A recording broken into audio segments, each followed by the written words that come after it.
Welcome. This is going to be a very special cast. It will be the Calgary Corporate Challenge 2020, CCC 2020. This first match we're going to be casting is going to be against Emerson against Pason, or rather Emerson Automation versus Pason. Blue team will be representing Pason, and red team here will be representing Emerson. The custom lobbies got the name a little bit backwards, but that is the way it is. So we're going to be casting them, referring to them as Team Pason and Team Emerson, with Pason being blue, Emerson being red. This is going to just be a standard league display, so it's not like an LCS overlay or anything, where the teams can be, where the teams are kind of like on top. There's like an overlay. Actually, I may be able to add this. Oh, so hold on. Let me see. Pason. Oh, that's a very large text. I'm going to just impose this somewhere. How do I change the font size? No, not select font. Wait, can I just shrink Pason? Oh, I can. Okay, so we're gonna have Pason, and we're gonna make another text field, and it's gonna be Emerson. Pason and Emerson. So this is going to be game 1 of the CCC 2020 that I'm going to be personally casting. There will be 3 games played today, and game 1 will be starting soon. As soon as the organizers get everybody ready to go, we will be hopping into the game. So the game mode here is going to be tournament draft. Both teams will have 5 bands into 5 picks. And I'm sure both teams have done a decent amount of research into each other. This is just more of a friendly competition more than anything. Of course, CCC can be very competitive. From here, we have players from all sorts of elos, from all the way up to Diamond to people in lower unranked who hasn't even played in years. It's just a fun event to get companies together, have them compete in a little bit of a friendly competition. And of course, at the end of the day, may the best team win. The match is scheduled to go live at 1 p.m. and it is currently 12:59. So very soon we will be getting into game 1. So we will be following both teams into their draft. I'm sure both teams here have scouted each other quite a bit. So they should have a clear idea of what they want to take out, what they want to ban, who they want to prioritize and pick. The ban format here, because of this tournament draft, is going to be 3 bans into 3 picks, and then 2 bans into 2 picks. So it's going to be playing out in a system like that. I'm sure all teams involved today have practiced quite a bit, so we will be primarily casting the Pason perspective. So we will be following Pasons through their games today and seeing where they end up. I don't have the access to any sort of a ladder or standings or whatever. I'm just going to be standing by as a caster on behalf of one company. I do not personally work at Pason. I work at another company that is not participating in this event. So I was invited as a totally neutral, unbiased third party to commentate.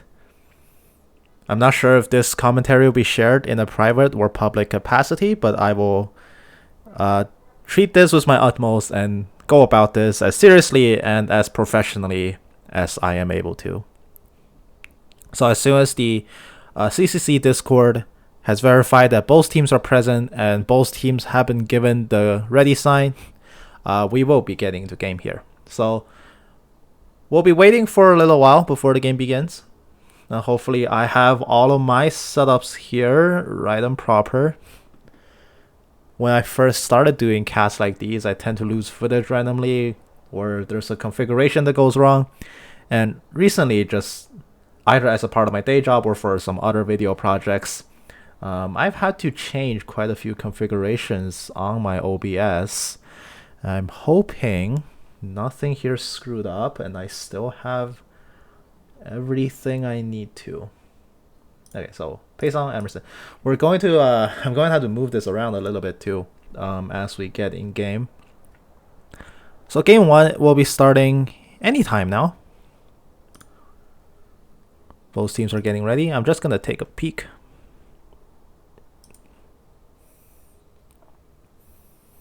Okay, so it seems like both teams are getting just into their final phases of preparation. Both teams so far have sent a representative over to the CCC Discord.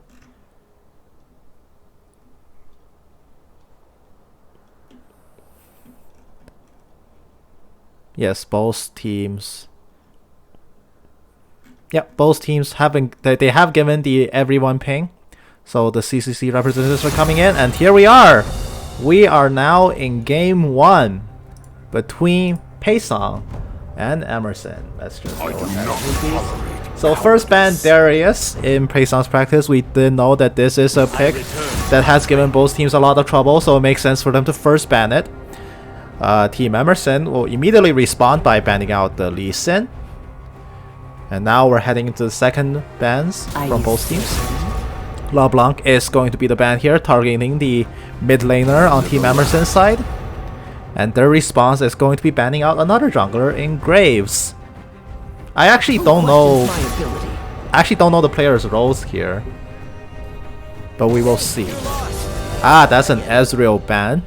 Over several of my past casts, we do know that the AD carry player is very proficient with the Ezreal pick, so that's a very smart removal here.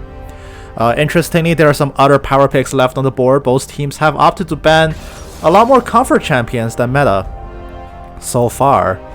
The Lee Sin takeaway here and the LeBlanc takeaway in particular. There are still a lot of power picks left on the table. Senna, for one, still so far unpicked and uncontested. The Sion pick is going to be the first choice for Team Pason. They are going to assign that to their top laner. The first choice from Emerson is going to be Morgana.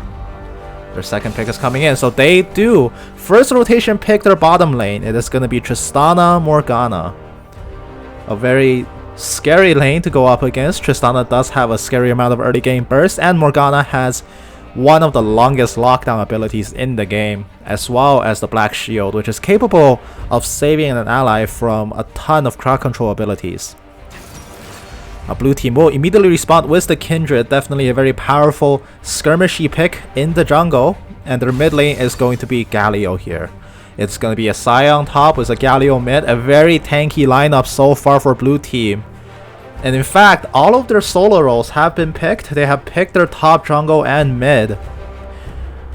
So Team Pason is currently hiding their bot lane pick. It's very clear that they're putting a lot of priority into that. Master E is going to be the response here for Team Emerson, perhaps. Oh, they have to lock that in. Are they going to go ahead? Yep, they are.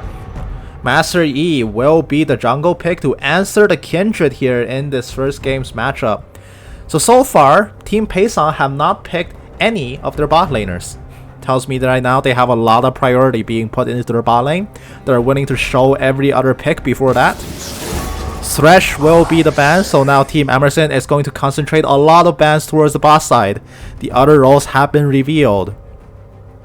Likewise here for Pason, they will be looking to pinch the pools of their solo laners, their top and middle laner, and their pick is going to be removing the Anivia, a very potent mid laner here, a ton of wave clear and a lot of stalling potential.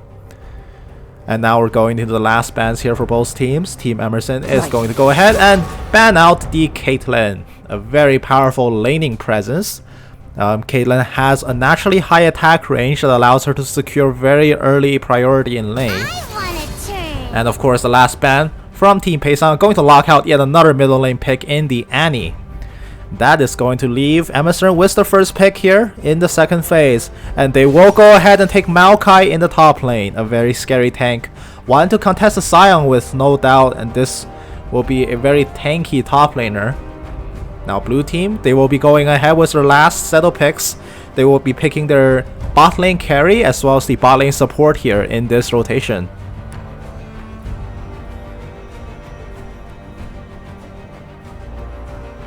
It seems like the choice is going to be Kai'Sa, an extremely potent mid and late game threat. She is one of the better scaling picks you can pick in the bottom lane. Kai'Sa late game is just a terrifying monster, and of course being supported by yet another tanky pick, a Nautilus. This is such an incredibly tanky core coming out from blue team. They really want as many answers as possible against the red team's matchups, And Diana is going to be the final pick here for Team Emerson. They are going to lock in some team fighting AoE, some burst and skirmishy powers here in the Diana. So far, blue team, we can see on Team Pason side, they have drafted such a tanky lineup for themselves. Sion is a beefy tank. Galio is an extremely durable magic tank, which is a potent pick here against the Morgana and the Diana. Perhaps not so much the Master Yi jungle or the Tristana. And the Nautilus is going to be the support here, carrying, of course, a ton of crowd control in his kit. Nautilus does have 3 forms of crowd control, all of which work against the Master Yi. Now, they are going to be lined up here against a very high damage team comp here on red team. Tristana can output a lot of DPS from a very safe range. Master Yi can be the late game shredding horror that most League players will know him as. And Diana carries with her a lot of burst as well. Now, the pivotal character here in this game is going to be the Morgana. So the Morgana does have the Black Shield ability to prevent crowd control from landing as long as the shield holds. And you can see here the problem on blue team, or Team Pason rather, is that their damage dealers don't necessarily output a ton of magic damage. Galio does have magic damage in his kit, but if he's building tank, he won't have enough bursting power to nuke down the Black Shield. Kaisa does do magic damage on hit, but it is very minimal. It is very tiny. So it does seem like Black Shield is going to be a very potent ability here. No one on blue team really has the ability to break the shield as soon as it comes up. It's going to be a slow whittling. And in the right hands, Black Shield preventing a lot of crowd control can indeed nullify a lot of the tanks that blue team here have drafted for themselves. We will be setting into a 2-minute delay here. Both teams are getting ready to start the game, and of course, from a spectator's perspective, we shouldn't view the game live because it does create a ton of integrity problems. So we are going to in fact delay the game by 3 minutes while we wait for it to begin. So we will be casting 3 minutes back in time to prevent any observers or spectators from feeding live information to the players. And in just about a minute and a half, we are going to get started and head on into game 1. So we do have a lot of, well, like I said before, we do have a lot of tanks here on Team Pason. And the lineup that are going against is more or less standard. It's very rare that you draft such a tanky team comp like this. And tanky team comps do eventually fall into the problem of, yes, you have a ton of durability and you can play very, very long, drawn-out fights, which, if it's played well, does mean that if you have any damage dealers on your team comp, they can essentially flourish in these team fighting scenarios because they do last so incredibly long. The reverse side to that is when you're not fighting massive drawn out full committed team fights but instead taking minor skirmishes, tanks really don't output that much. If a tank is in a 1v1 or 1v2 or even a 2v2 situation, they don't necessarily output CC that is long enough to finish a fight in short notice, which is what most skirmishes look to do. And they often just eventually fall behind in damage. For example, in a late game situation, if Team Emerson's Master Yi ever finds a tank on blue team, or Team Pason rather, in a 1v1 situation, the Master Yi can just make short work of the tank. So it is really up to both teams here to play with a lot of cohesion, understand their win conditions, and understand how they will have to play this game. So as we are heading into game 1 now, we will now switch to the in-game view. And I do need to add the texts back in. So we're going to have Team Pason. And, hold on. This is going to be some live production here. And we need to add another text scene here for Team Emerson. Excellent. I will need to rearrange these names here a little bit. Oh, no, get out of the... Oh, that Discord pop-up actually did remind me. Let me go ahead and quit out of some of my overlays, just so they don't pop up in the game and interrupt us. Okay, so... what else do we have to do? Let's just move the names a little bit here, so... Oh, doesn't get in the way. Alright. I think we're ready. So let's go ahead and get into the game. So both teams now are going to be coming in. I'm going to rearrange the scoreboard here so the roles are synced up with each other so we can see kind of their head-to-head here. And right now we already have a mark coming out, which is the standard Kindred play. As soon as you come out of the gate, you mark somebody. Kindred's passive mark will mark an enemy for death, and if Kindred assists in the takedown of that champion, she permanently gains a stack that augments her abilities and stats. So it is standard for when the game begins. As soon as the game starts, you will mark an enemy. Because marks take 90 seconds before you can choose another target, so you might as well use it as soon as you can. The game doesn't even start until a minute 30, so it's just a good thing to mark. Oh, but wait here, Team Pason, their Galio might be walking into a bit of misfortune if he turns the corner, and there's the invade coming in. It gets spotted out by the Galio, a very long distance Dark Binding, not going to find the mark. The invade here from Team Emerson going to be caught off before it can really begin.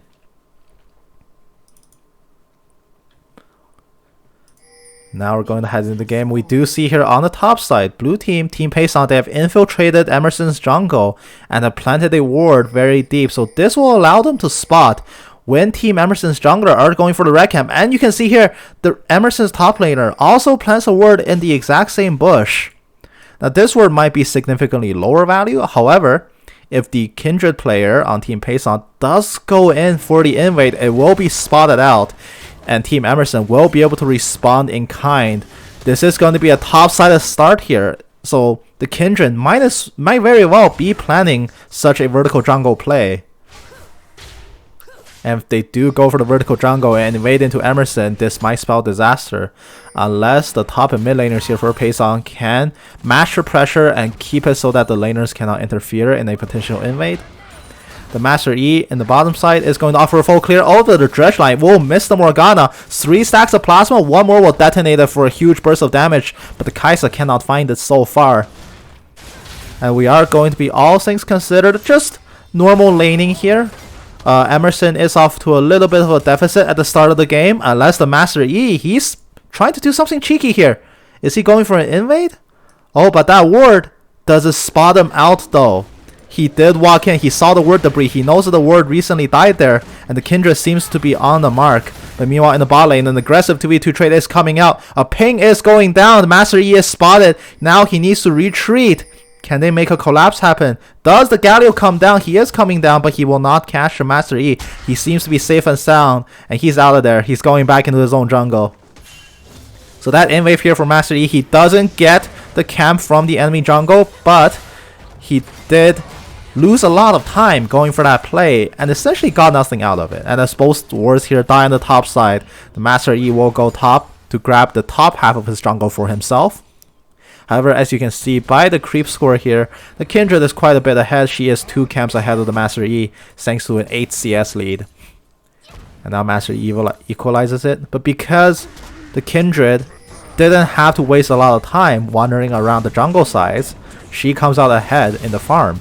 And the bot lane scuttle has been marked by Kindred's passive, so she's gonna get a free mark here, but unless it's Tristana, ooh, very close to going down here, she will get out, blowing Summoner heal to keep her alive. So that is gonna be 1 Summoner here down for Team Emerson bot lane.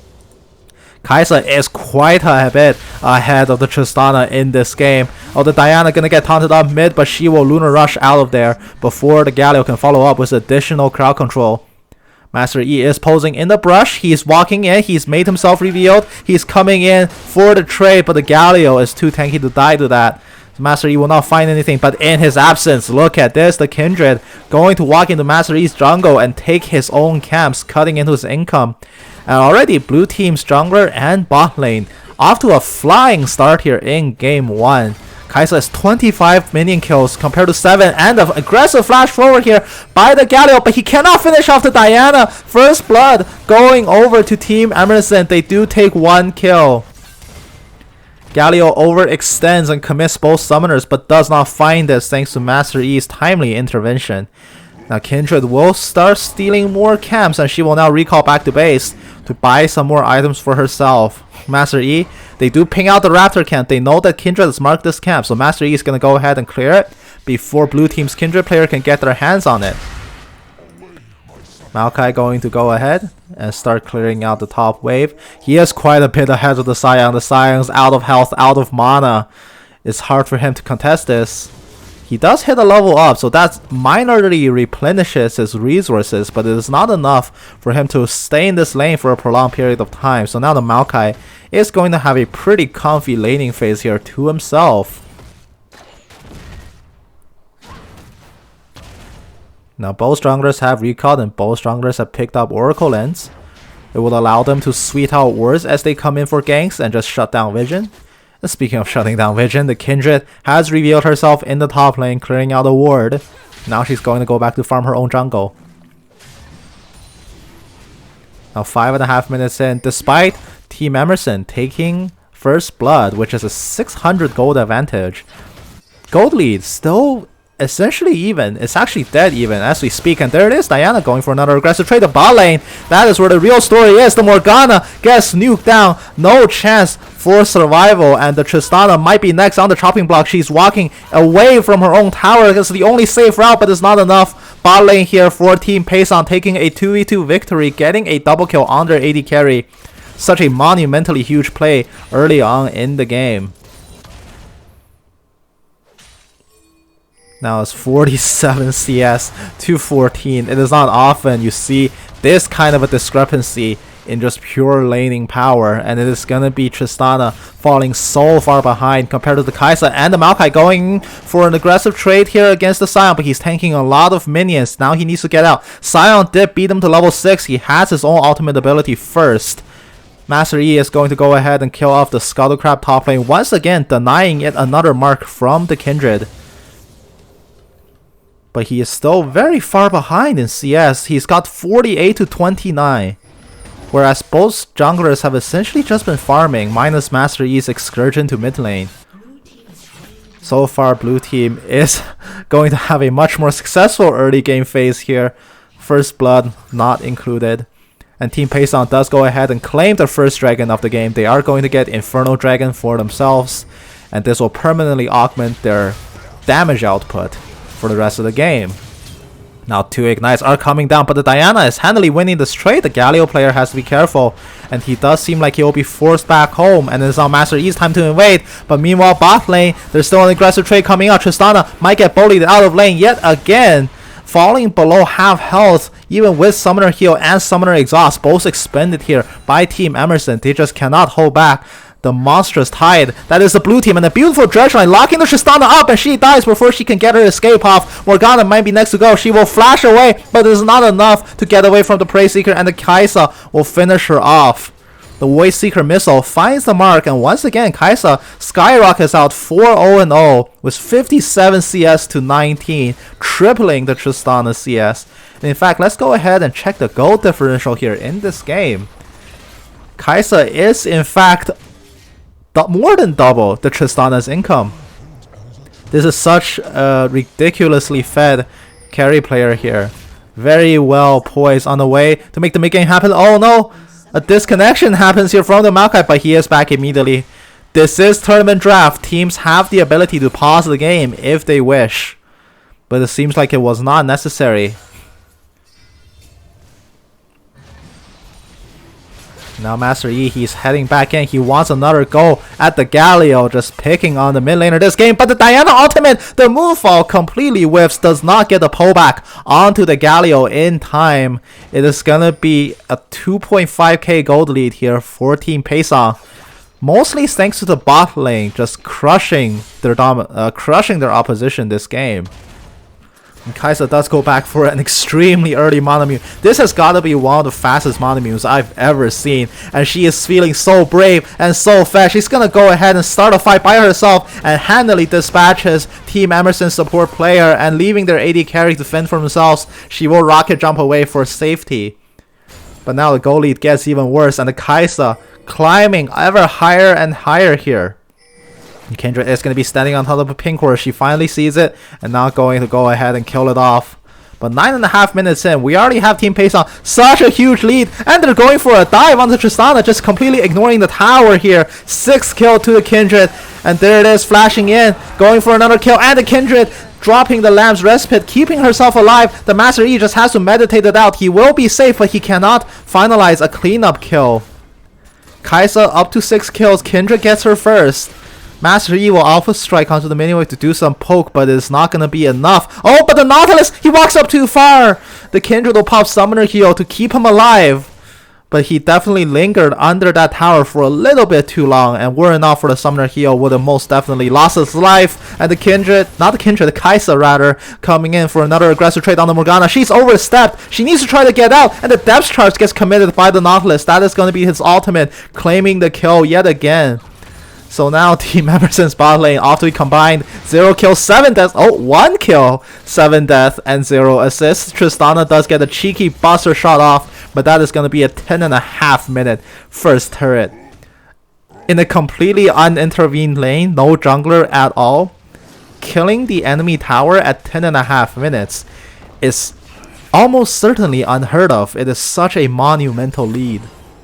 Now it's up to Team Emerson to decide what do they do from here, because when you lose a tower so early on in the game, it has the effect of accelerating the pace of the game fast enough to where the team that is behind cannot muster enough resources to deal with it. They just simply don't have the time, they don't have the income, and they don't have the resources required to deal with the other team being so far ahead. So now it is up to Team Emerson to find creative solutions to see if they can stall out the pace of the game, if they can somehow keep the advances of Team Pason back in check. The Morgana is going to roll mid. Maybe that is their answer. The Galio is out of mana. He will use Summoner Flash to get out, but he is still burning down from the Ignite, and that is going to be a beautiful kill coming down from Team Emerson's mid laner. They do get one back on the board. The Void Missile will not find the Diana. But the Kaisa, she's still the problem that Team Emerson needs to contend with here. 85 CS to 45, completed Monomu. And very quickly, Ginsu's Rage Blade is going to be done as well. A really quick first 2 items. By this point in the game, your average AD carry will only have 1 done, let alone both. And now blue team secures their second dragon. Team Pason takes the Ocean Drake. That is going to send the game into a Cloud Rift, so now several areas of the jungle will turn into zones that will speed up players as they walk through it. And from here on in, every dragon will be the Cloud Drake, which will confer reduced ultimate cooldowns, which is an overcap cooldown. It is such an incredibly powerful dragon to take here for both teams. Both teams are very well defined by their ultimate abilities, and they do want to have it up way more than what is normally possible. Nautilus goes in for another aggressive dredge line, but only finds the side of a wall. Now Kindred coming in, she wants another aggressive trade, but she will not find any. She does have tier 2 boots complete, and she has her jungle item done. Definitely a very powerful player here. And that is going to be Rift Herald committed here as well. A dive is coming in. Depth Charge gets committed such early on, before the team fight has even begun. But the Rift Herald comes in with the charge, saving the Galio. Team Emerson cannot engage this fight. And the Herald, rearing up for another charge, is going to crash into the second tower as well. Team Emerson is going to come in for the collapse, but they have no flank, so blue team can just simply walk away. But Team Pason is going to opt for the engage right now. The Maokai ultimate does get committed, but nobody right now is checking the Kaisa in the back. She is just free hitting, and the tanks very comfortably soaking up all the damage possible. The Morgana is walking forward. She wants to make some damage happen, but she cannot. That is going to be 4 kills to 0. And Team Pason goes off to a rocket start. 7,000 gold ahead now, just 13 minutes in. That is almost 500 lead a minute. An incredible performance here by Team Pason in game 1. And Team Emerson right now finding themselves a little bit outmatched by their opposition, and they are going to find their own mid lane tier 2 tower under siege here, and it will be taken away and destroyed. And with a lot more income into their pockets, Team Pason is going to reset back to base and buy additional items. Just keep an eye on the scoreboard here and watch as the new items pour in. There's the Ginsu's Rage Blade done. Some more daggers coming in for the Kaisa. The Nautilus gets some upgrades as well. And Spirit Visage complete here on the Scion. Just filling up their inventory filled with goodies here. Protobell complete onto the Galio as well. Team Pason, they just won the team fight without having any of these major items.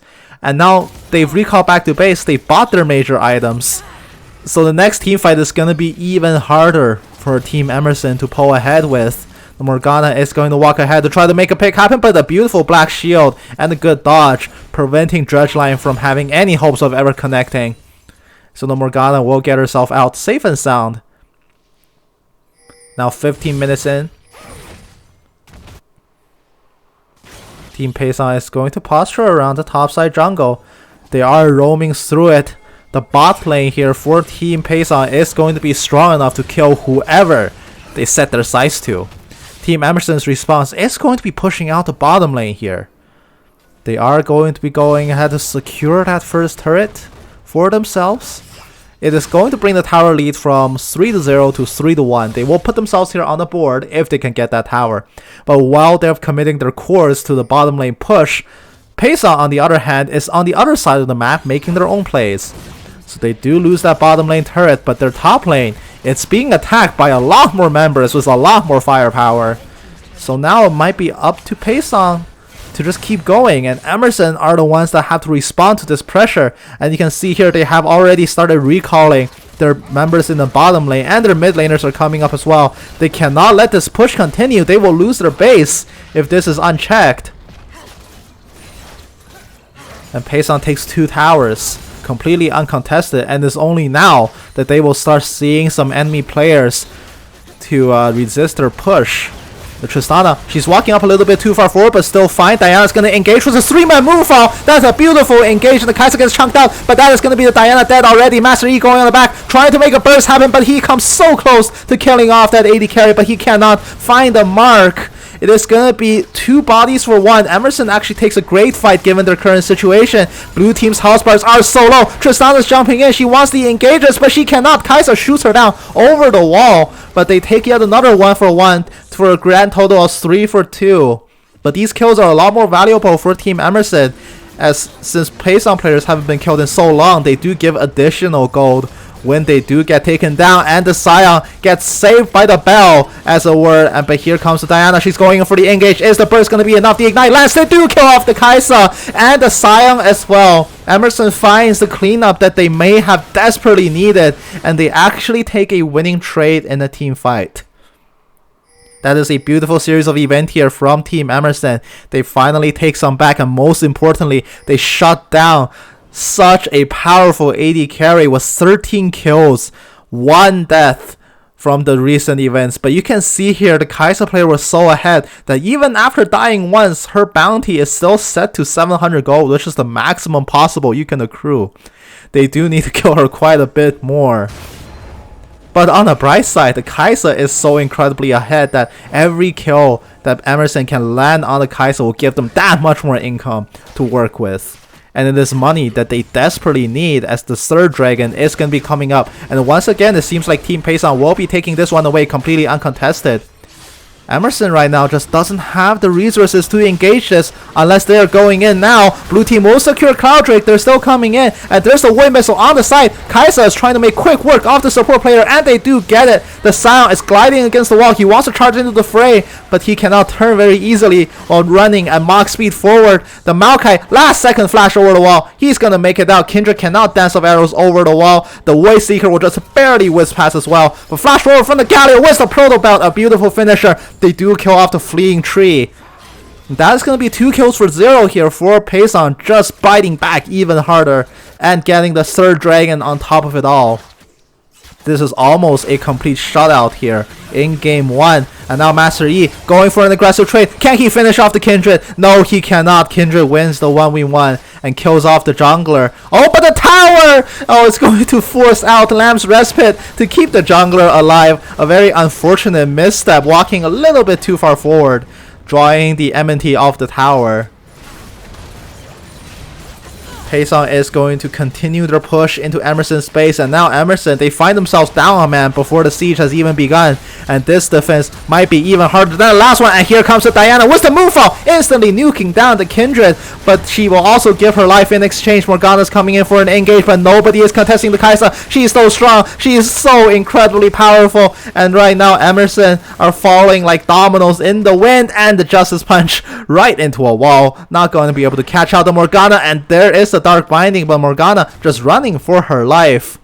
Can she do anything here? She's on top of a ward. They see her movements very clearly, and the Scion coming in for the unstoppable charge. The freight train has arrived, and it crashes down onto the lane. Kai'Sa takes away her 15th kill, 24-9. 8,000 gold lead here for the Kai'Sa.